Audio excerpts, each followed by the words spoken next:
The lights on the bridge of the UES Pathfinder dimmed as the ship prepared for its first jump. Captain June Kim sat straight in his command chair, his eyes fixed on the main view screen. After years of preparation, humanity was about to take its first step into the stars beyond their solar system. "Full drive charging at 90%, said Lieutenant Hannah Park. Her fingers moved quickly across the control panel. "All systems are green, Captain." June nodded. "Thank you, Lieutenant. Once we reach full charge, take us to Alpha Centauri."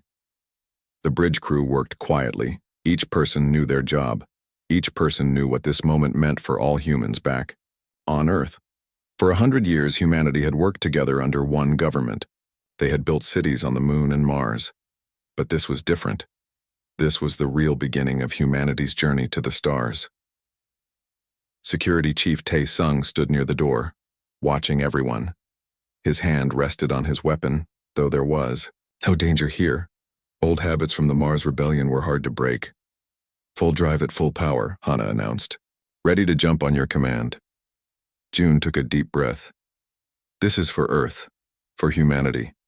Engage full drive." The stars on the view screen stretched into lines of light, and the Pathfinder jumped into the unknown. The ship came out of its jump smoothly. Alpha Centauri shone brightly on the view screen. Cheers filled the bridge. "We did it," Hannah shouted, forgetting her usual calm manner. "The full drive works perfectly." June allowed himself a small smile. "Begin scanning the system. Let's see what's out there." The celebration didn't last long. Only 10 minutes after their arrival, the sensors started beeping. "Captain," called the sensor officer. "I'm picking up something big heading our way. It's moving fast." June leaned forward. "Show me." The view screen changed to show a massive ship. It was unlike anything built by human hands. Its dark metal hull was covered with strange markings, and it was at least 5 times the size of the Pathfinder. "It's not alone," Tae said, pointing to the screen. "There are smaller ships with it." Before June could respond, the communications officer spoke up. "Sir, we're receiving a transmission from the alien vessel." The bridge went silent. First contact. The moment humanity had wondered about for centuries. "Put it on screen," June ordered. The view screen flickered, and then they saw them. The aliens stood tall, with scaly blue-gray skin and 4 eyes set in faces that reminded June of Earth's ancient reptiles. The one in the center wore ornamental armor and stood with the confidence of a leader. "I am High Commander Vrex of the Ryconian Empire," the alien said in perfect English, surprising everyone. "You have entered our space without permission." June stood up. "I am Captain June Kim of the United Earthship Pathfinder. We come in peace from the planet Earth. We did not know this system was claimed. We offer our apologies and friendship." Vrex made a sound that might have been laughter. "Earth.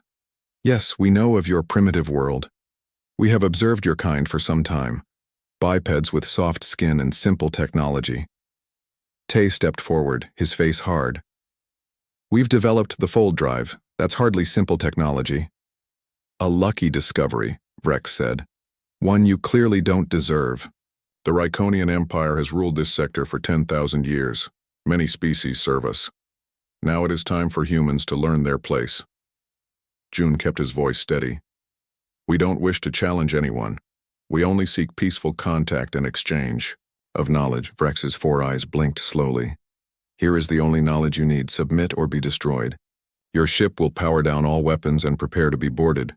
Your technology will be added to the Empire. Your people will serve as the Empire requires." "And if we refuse?" June asked. "Then we will take your ship anyway, and use its technology to find your Earth. After that, your species will either serve or cease to exist. You have 10 minutes to decide." The screen went black. "Can we jump back to Earth?" June asked Hannah. She shook her head. "The fold drive needs at least an hour to recharge after a jump." "Weapons?" he asked Tae. "Our lasers and missiles won't do much against that big ship," Tae said. "But we might handle the smaller ones." June paced the bridge. "They know about Earth. If we surrender, they'll get the fold drive technology. If we fight and lose, same. Result. Either way, Earth is in danger. We need more time, Hana said. If I can modify the fold drive to make a shorter jump, we might escape. How long? June asked. 15 minutes, maybe 20. June nodded. Do it, Tay. Prepare all weapons, we need to buy time. As Hana rushed to engineering, June opened a channel to the Ryconian ship. Hi, Commander Vrex, this is Captain Kim. We request more time to consider your offer. Vrex appeared on screen again. Time is over. Your answer? We are a peaceful expedition. We need to discuss. Weakness, Vrex interrupted. As expected, Ryconians do not waste time with the weak. The view screen showed the Ryconian ships moving. Into attack positions. All hands battle stations, June ordered. Evasive maneuvers. The Pathfinder shook as the first shots hit its shields. The bridge lights flickered. Shields at 70%, someone shouted. Return fire, June commanded. Target the smaller ships. The Pathfinder's weapons fired. One of the smaller Ryconian ships exploded. Direct hit, Tay called out. But their victory was short-lived. The main Ryconian ship fired a beam of energy that cut through the Pathfinder's shields like they weren't there. Hull breach on Deck 3, the damage control officer reported. Emergency force fields holding. June hit the ship-wide comm. Hana, we're out of time. Almost there, Captain. Her voice came back, mixed with the sounds of sparking electronics. 2 more minutes. Another hit rocked the ship. June was thrown from his chair. He pulled himself up, blood running from a cut on his forehead. Shields failing, the tactical officer shouted. They're preparing to board. June's mind raced. Tay, take a team and protect engineering. Buy Hana whatever time she needs. Tay nodded and ran from the bridge. The ship shook again. Smoke filled. The air as control panels exploded. Captain. Hana's voice came over the comm. The drive is ready, but it's unstable. I can give us one short jump. Do it now, June ordered. The stars streaked again as the Pathfinder jumped away from the battle, but this time the ship shuddered violently. Warning alarms blared throughout the vessel. When they dropped out of fold space, they were somewhere between Alpha Centauri and Earth. Drive status? June asked. Burned out, Hana reported from engineering. But I've been recording all their weapon signatures and shield frequencies. We have data on their technology now. June nodded grimly. Set course for Earth, best possible. Speed. We need to warn them. As the damaged Pathfinder limped toward home, June stared at the stars on the view screen. Humanity had wanted to find other intelligent life for centuries. Now they had, and it wanted to enslave or destroy them. They think we're weak, he said quietly. They think we'll be easy to conquer. Then they don't know humans very well, Tay said as he returned to the bridge, his uniform torn and burned. No, June agreed. They don't. But they will learn. 6 months had passed since the Pathfinders returned to Earth. 6 months of frantic activity as humanity prepared for war. Admiral June Kim stood at the window of his new office in the Earth Defense Headquarters. Below him stretched the massive shipyards where dozens of warships were under construction. The peaceful exploration fleet that Earth had planned was now being replaced by vessels built for battle. Admiral, the Council is ready for you, his aide said from the doorway. June nodded and straightened his new uniform. The promotion had come quickly after his return, along with the heavy burden of preparing humanity for its first interstellar war. The council chamber was large, with representatives from all of Earth's former nations seated around a circular table. Screens on the walls showed the commanders from the Moon and Mars bases. At the center of the table was a holographic display showing the solar system's new defense grid. Admiral Kim, please begin your briefing, said Chairwoman Lee, the head of Earth's united government. June stepped forward. In the 6 months since our encounter with the Ryconian Empire, we have made significant progress. Our shipyards are working at full capacity. The first 10 warships are complete and 20 more will be ready within 2 months. He touched a control, and the hologram changed to show a new ship design. This is the Defender-class battleship. It incorporates what we learned about Ryconian weapons technology from our encounter. Each ship is equipped with a new version of the fold drive that can make multiple jumps without long recharge periods. And how confident are you in these improvements? Asked the representative from former China. I'll let the designer answer that, June said, gesturing to the woman seated nearby. Director Park? Hannah Park stood up. No longer just a lieutenant, she now led Earth's Advanced Technology Division. Her simple uniform bore the insignia of her new rank. The new fold drive is 3 times more efficient than the original, she said. We've also developed shields that can withstand Ryconian energy weapons for longer periods. But most importantly, we've created a new weapon system based on the fold technology itself. The hologram changed again to show a missile-like device, the fold disruptor, Hannah explained. When detonated near an enemy ship, it creates a temporary fold field that tears apart anything within its radius. We've built and tested 20 so far. Impressive, said Chairwoman Lee. But do we have enough people trained to use all this? New technology? June nodded to a man standing at attention near the back of the room. Commander Sung will address our personnel readiness. Tae-sung stepped forward. The scar on his face from the Pathfinder battle had healed, but it still showed as a thin white line from eye to jaw. We've trained 12,000 crew members for the new ships, Tae reported. Additionally, I've personally selected and trained 500 soldiers for special operations. These troops are prepared for boarding actions against Ryconian vessels. Boarding actions? Asked the Mars representative. The Ryconians are physically stronger than humans. How can our soldiers hope to match them in close combat? A small smile crossed Tae's face.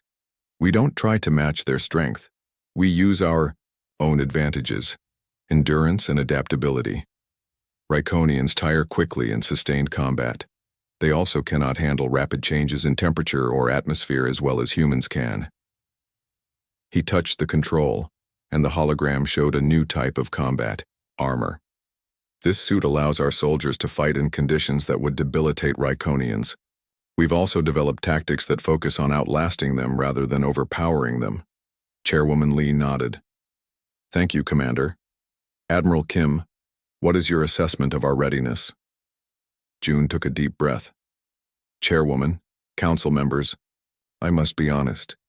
Despite our progress, we are not yet a match for the full might of the Ryconian Empire. High Commander Vrex claimed they have ruled this sector for 10,000 years. They have technology we're still struggling to understand and resources from many worlds. He paused. But we have advantages they don't expect. They see us as weak, as primitive. They think we'll be easily conquered. That underestimation gives us our best chance. Far from Earth, High Commander Vrex stood on the bridge of his flagship, the Imperial Claw. His 4 eyes were fixed on the holographic display, showing the Earth system. Such a primitive defensive arrangement, he said to his second-in-command. They think these simple weapons will protect them. The humans have surprised us once, High Commander, said Sub-Commander Krell. Their ship escaped when we thought it couldn't. Vrex made a dismissive gesture. A minor setback. Now we know to destroy their vessels completely rather than trying to capture them. He turned to his war strategist. How long until our fleet is ready? 3 more cycles, High Commander, the strategist replied. We're gathering ships from across 5 systems to ensure overwhelming force. The Empire has never failed to conquer a world once we commit to battle. See that we don't fail now, Vrex said. I want these humans broken quickly. Their fold drive technology will allow us to expand the Empire faster than ever before, and once we control their world, their shipyards will build vessels for us. What, if they resist strongly? Krell asked. Vrex's mouth formed what might have been a smile on a human face, but on his reptilian features, it looked only cruel. Then we will make an example of them. One burned human city should convince the rest to surrender. Back on Earth, June sat alone in his office long after the council meeting had ended. He studied the reports from the scout ships patrolling the edges of the solar system. So far, there had been no sign of Ryconian activity, but he knew they were coming. A soft knock on his door interrupted his thoughts. Enter, he called. Hannah Park stepped into the office. She looked tired, with dark circles under her eyes. You should get some rest, June said. You've been working nonstop for months. So have you, she replied. But I wanted to show you this. First, she placed a small device on his desk. It's a portable fold communicator. It lets us send messages instantly across any distance. We've installed them on all our scout ships now. June picked up the device, so small yet so powerful. This could change everything. If our scouts spot the Ryconian fleet, we'll know immediately. That's not all, Hana said, a hint of excitement in her voice despite her fatigue. I've been studying the Ryconian language from the transmissions we recorded.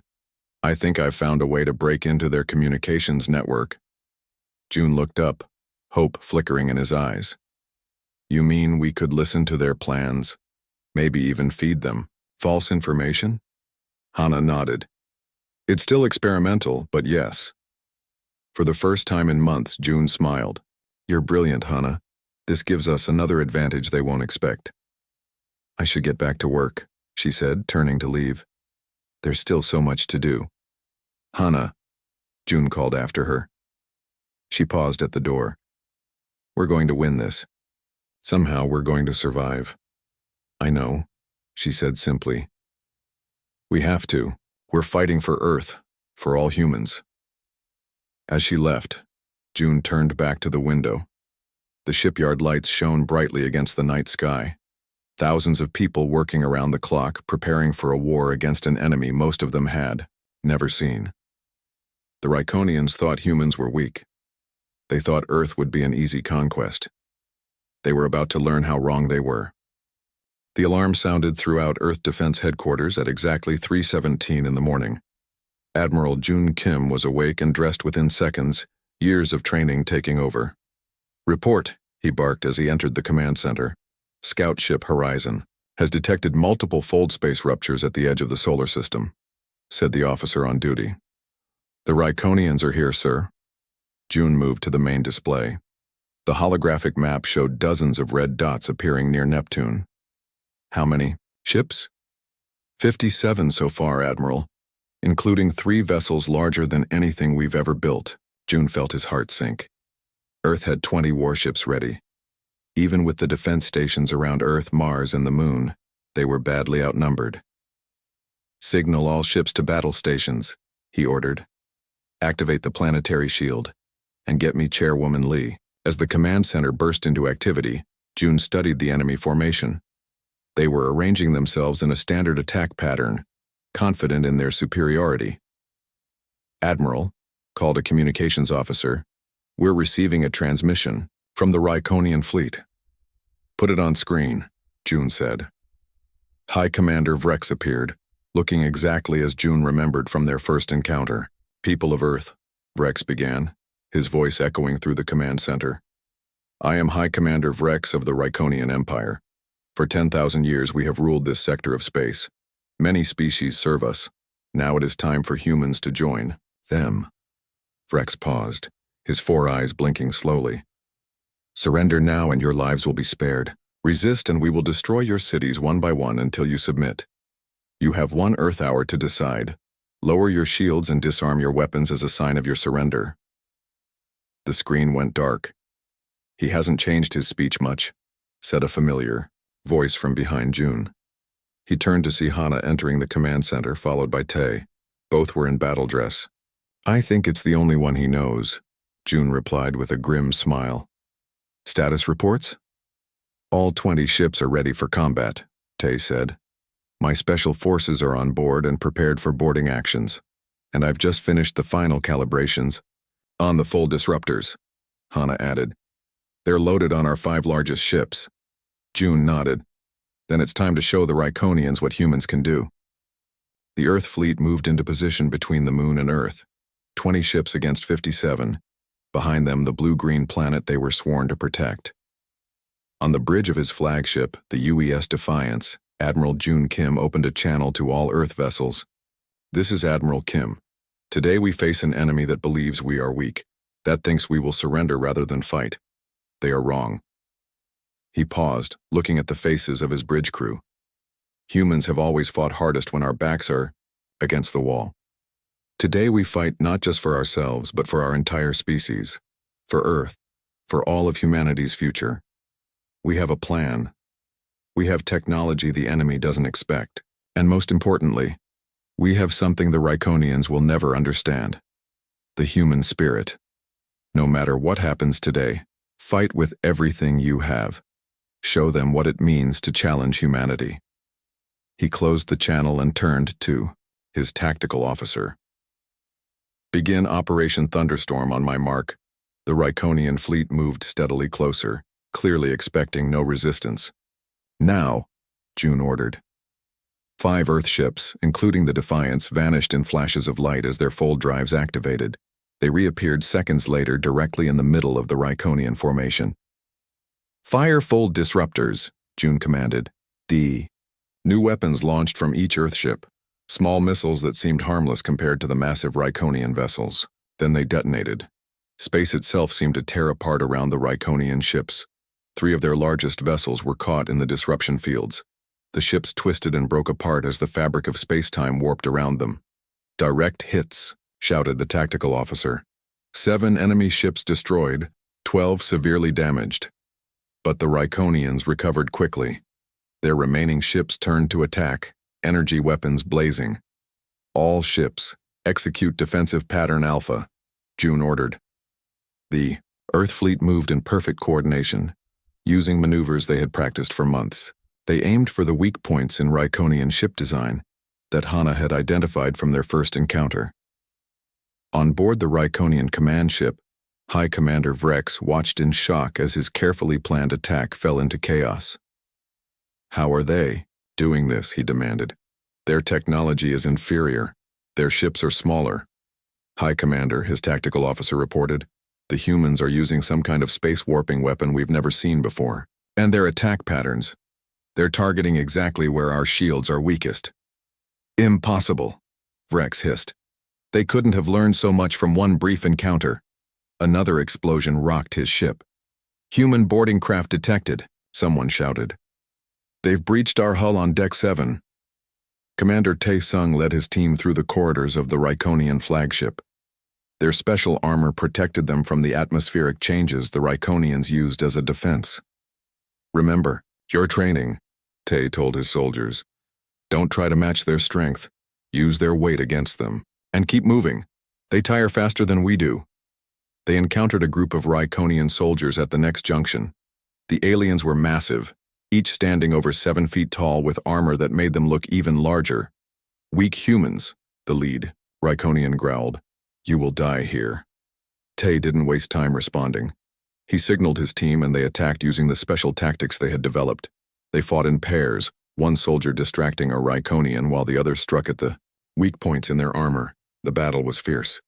2 of Tae's soldiers fell, but the humans kept fighting, showing a stamina that clearly surprised the Ryconians. After 10 minutes of nonstop combat, the aliens were breathing heavily, their movements slowing. Now, Tae shouted. His team pressed. Their advantage, taking down the exhausted Ryconians one by one. With the path clear, they continued toward their target, the ship's main power core. Back in space, the battle raged on. Earth had lost 5 ships, but the Ryconians had lost 20. It wasn't enough. The aliens still outnumbered them and the Earth fleet's shields were failing. Admiral, Hana called from her station on the Defiance, we can't keep this up much longer. June knew she was right. Signal all ships, prepare for Operation Eclipse. This was their most desperate plan.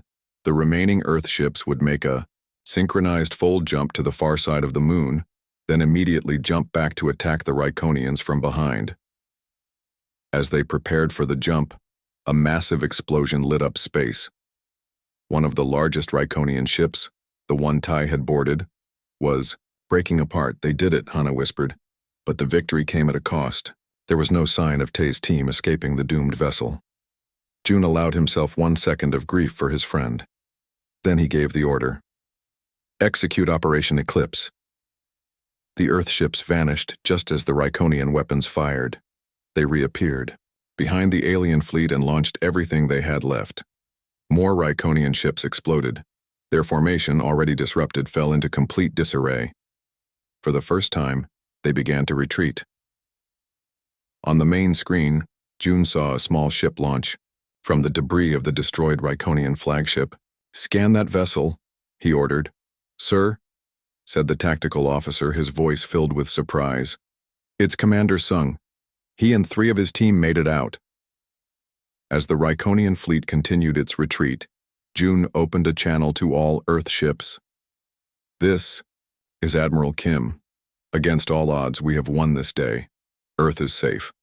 But this is just the beginning.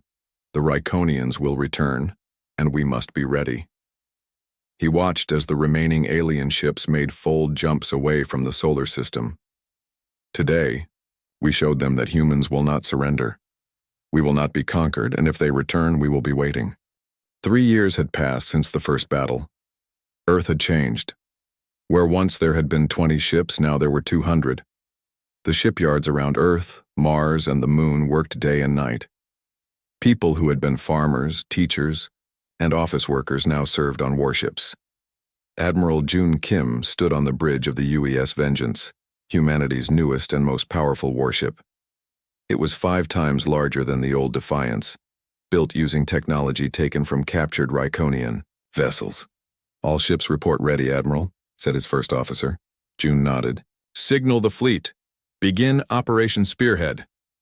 The massive view screen showed Earth's fleet assembling. 200 ships formed a perfect arrow shape, with the Vengeance at its tip. This was no longer a defensive force. They were taking the fight to the enemy. "Full drives charged and ready," reported the navigation officer. "Coordinates for the Ryconian outpost at HD 4307 are locked in. All ships prepare to jump on my mark," June ordered.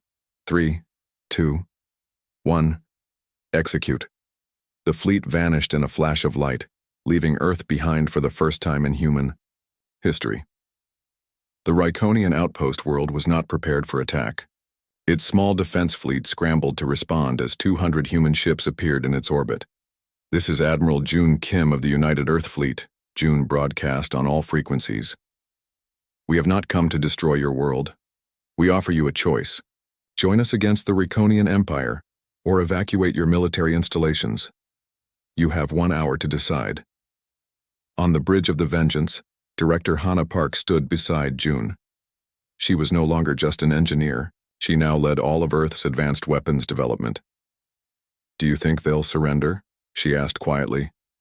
"Some will," June replied. "From what we learned from the captured Ryconians, not all worlds serve the Empire willingly." Before the hour was up, the outpost commander responded, "This is Governor Zex. We will not fight. The Empire abandoned us after your attack on their fleet. We have been waiting for someone to challenge them." June smiled. It was their first victory without firing a shot. Over the next 6 months, the human fleet moved deeper into Ryconian space. They liberated 12 worlds, most without a fight. Many of the alien species who had lived under Ryconian rule for generations joined the growing human-led alliance. On the newly freed world of Kepler 442b, Commander Tae Sung led a team to investigate a Ryconian labor camp. The aliens had used the camp to hold prisoners from many species, forcing them to mine valuable minerals. "Check every building," Tae ordered his soldiers. "There may still be prisoners." In the last building, they found something unexpected: a human woman in a torn lab coat. "I'm Commander Tae Sung of Earth," he said, approaching her carefully. "You're safe now." The woman looked up, her eyes widening. "Earth? You came from Earth?" Her voice was rough from lack of use. "Yes, who are you? How did you get here?" "I'm Dr. Soo-jin," she said. "I was on an early secret mission and before the Pathfinder. Our small ship was captured 3 years ago. The Ryconians kept me alive to study human biology." Tae helped her. "Stand. You're going home now, Dr. Jin. But first, is there anything you can tell us about the Ryconians? Anything that might help us?" Soo-jin's face hardened. "Yes. I know where their homeworld is, and I know how to get past their defenses." On the bridge of the Vengeance, June listened as Dr. Soo-jin explained what she had learned during her captivity. "The Ryconian homeworld is in the Epsilon Eridani system," she said. "They call it Rycon Prime. It's protected by a massive defense network, but there's a weakness in their system." She pointed to a star chart. "The network has a blind spot here, where their scanners can't detect ships entering the system. I overheard the guards talking about it. They worry about it, but their leaders won't spend the resources to fix it. Why would they tell you this? Hana asked. They didn't think I understood their language, Sujin replied with a small smile. They never expected a human to learn it so quickly. June studied the star chart. If we could get our fleet through that blind spot, we could strike directly at their homeworld. It won't be easy, Tay warned. Even with surprise on our side, they'll have ships defending their home. We won't be alone, June said. Send word to all our allied worlds. It's time to gather the coalition fleet. In the throne room on Rykon Prime, War Master Draz, who had replaced the disgraced Vrex, listened to reports of human advances. Unlike his predecessor, Draz did not underestimate humans. He had studied their tactics, their technology, and their history. What he learned worried him. These humans adapt faster than any species we've encountered, he told his generals. They've gone from a single star system to challenging our empire in just 3 years. They're still inferior physically, one general argued. One Rykonian warrior can defeat 3 humans in combat. That misses the point, Draz replied sharply. They don't fight the way we do. They don't play to our strengths. They find our weaknesses and exploit them ruthlessly. He stood and walked to the large window overlooking the capital city. Double the home defense fleet. Place our best ships at these coordinates. He handed a datapad to his fleet commander. And prepare the population for possible attack. These humans won't stop until they reach Rykon Prime. The coalition fleet assembled near the edge of the Epsilon Eridani system. 400 ships from 20 different species, all united against the Rykonian Empire. At its center was the human fleet, now numbering 250 vessels. On the Bridge of the Vengeance, Admiral June Kim addressed the leaders of the coalition via holographic projections. For thousands of years, the Rykonian Empire has conquered and enslaved worlds across this sector of space, he said. Today we end their reign of terror. Our combined fleet will enter the system through this blind spot in their defenses. We will strike directly at Rykon Prime and force their surrender. He looked at each alien face in turn. These were species that had never worked together before the humans united them. We do not seek to destroy the Rykonians, June continued, only to end their empire and free all worlds to govern themselves. Once their fleet is defeated, we will offer them the same choice we've offered every world. Join our coalition as equals, or remain neutral. The alien leaders nodded in agreement. This was why they had joined the humans. Not for revenge, but for freedom. Prepare your ships, June said. We jump in 1 hour. After the meeting ended, Hana approached him. Do you think War Master Draz will surrender if we defeat his fleet? Draz is not like Vrex, June replied. He studied us. He respects our capabilities. That makes him more dangerous but also more rational. Tay joined them, his face serious. Our scouts report the Rykonian home fleet is twice the size we expected. This won't be an easy fight. June nodded. It was never going to be easy. But we've come too far to turn back now. He looked out at the assembled fleet, the largest ever seen in this part of the galaxy. The Rykonians thought they could conquer Earth. Instead, they united humanity like nothing ever has before. And now they've united half the galaxy against them. As the hour approached, June returned to his command chair. All ships prepare for full jump. He took a deep breath. For Earth. For freedom. For all species who desire to live without fear. Jump now. The coalition fleet vanished, heading for the final battle with the Rykonian Empire. The coalition fleet burst into normal space at the edge of the Epsilon Eridani system. 400 ships from 20 different species, all united under human leadership. Their target, Rykon Prime, the homeworld of the empire that had ruled this sector of space for 10,000 years. We've made it through the blind spot, reported the tactical officer on the UES Vengeance. No signs that we've been detected yet. Admiral June Kim nodded. Begin moving the fleet toward Rykon Prime. Keep all ships in formation and weapons hot. The massive view screen showed the beautiful blue-green world of the Rykonians, surrounded by orbital stations and defensive platforms. It reminded June of Earth, and for a moment he wondered if humans and Ryconians might have been allies in another universe, one where first contact had gone differently. "Admiral," called Hana from her station, "I'm detecting a large energy spike from the third moon." June's moment of reflection vanished. "It's a trap. They knew we were coming." From behind the moon emerged the Ryconian home fleet. 800 ships, twice the size of the coalition force. "All ships, battle formation Delta," June ordered. "Tell the Xerian and Palladian ships to focus on the orbital platforms. Human ships will engage their fleet directly." As the two fleets closed on each other, a transmission came through. "This is War Master Draz of the Ryconian Empire," said a deep voice. The screen showed a Ryconian with battle scars across his face. Unlike Vrex, his expression was not one of contempt, but of cold calculation. "Admiral Kim, I expected you sooner." "You knew about the blind spot," June said. "It wasn't a question." "Of course. Did you think we would leave such a weakness unmonitored?" "I wanted to see what you would do with the information." June kept his face neutral. "It's not too late to end this without more bloodshed, War Master. Your empire is falling. 12 of your worlds have already joined our coalition. Those were outposts, Admiral, not the heart of our empire." Draz leaned forward. "I have studied your species since our first encounter.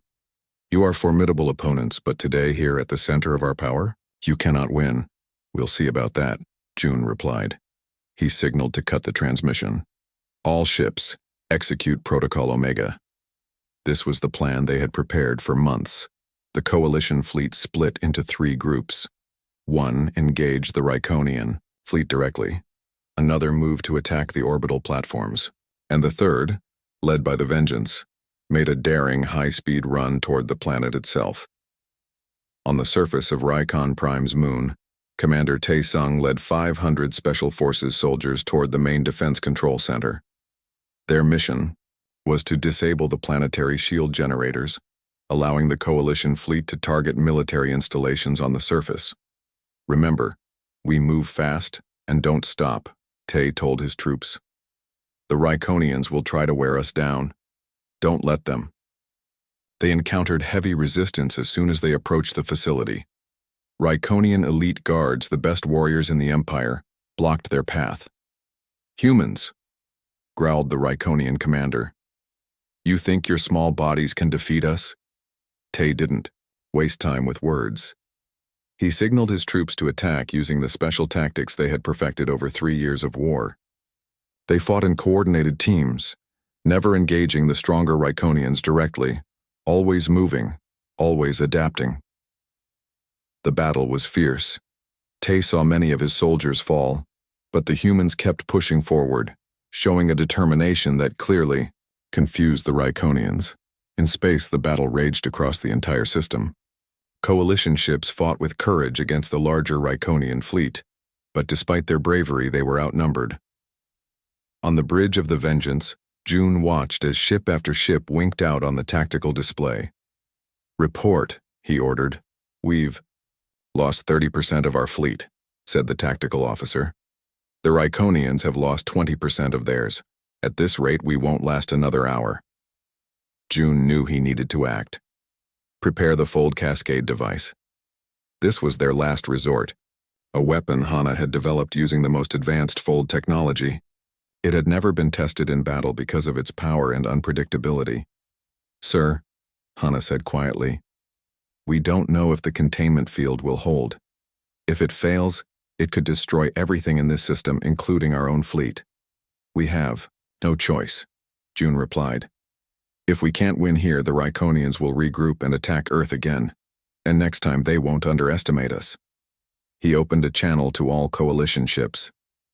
"This is Admiral Kim. All vessels move to safe distance. Coordinates immediately. We are deploying the cascade." As the coalition ships pulled back, the Vengeance moved toward the center of the Ryconian fleet. June knew this would put his ship in extreme danger, but there was no other way to ensure the weapon would affect the maximum number of enemy vessels. "Cascade, armed and ready," Hana reported, her voice tense. "Fire," June ordered. The weapon launched from the Vengeance, a small probe that looked harmless. It flew into the heart of the Ryconian formation before detonating. At first, nothing seemed to happen. Then space itself began to ripple around the Ryconian ships.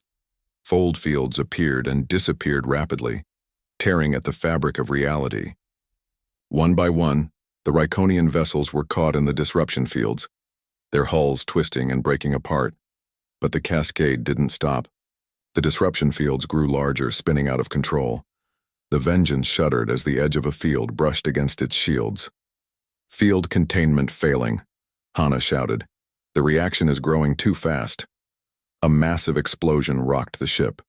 June was thrown from his command chair. As he pulled himself up, he saw that the bridge was in chaos. Fires burned at several stations. The main view screen was cracked. "Status," he called out. "Hull breaches on decks 5 through 9, someone reported. "Shields are down. We're venting. Atmosphere." Another explosion hit the ship. June felt a sharp pain in his side. Looking down, he saw a piece of metal embedded in his uniform, blood spreading across the fabric. "Admiral!" Hana rushed to his side, helping him back to his chair. Her own face was cut, blood trickling down her cheek. "The cascade?" June asked, fighting to stay conscious. "It's destroyed half the Ryconian fleet, but it's still growing. We need to get out of here." June shook his head. "No time to evacuate. Prepare for emergency fold jump." "The drive is damaged," Hana said. "We might not survive the jump. We have to try." As the Vengeance prepared to jump, a transmission broke through the static. It was War Master Draz.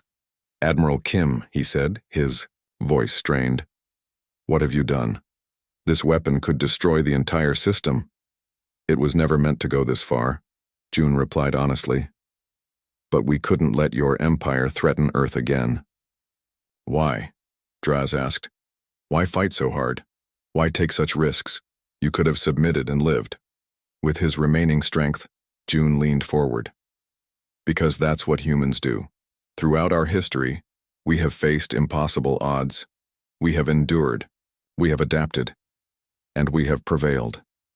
That is what it means to be human." There was a long pause before Draz spoke again. "I surrender, Admiral. The Ryconian Empire surrenders. Just help us stop this weapon before it destroys us all."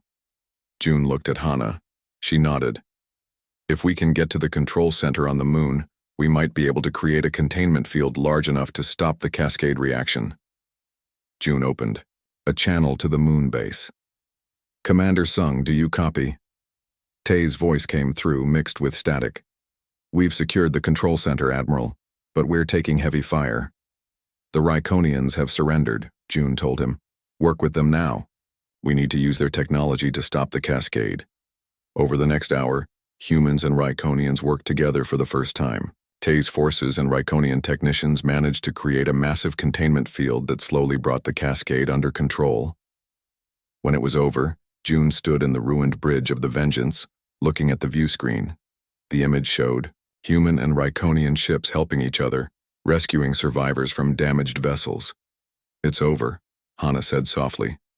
"We won." "Not just won," June replied. "We changed everything." He gestured to the screen. "This is the real victory, former enemies working together." Throughout the galaxy, the story spread of how the Ryconians challenged the wrong species. Now, allies and enemies alike whispered a word that brought both hope and fear: human.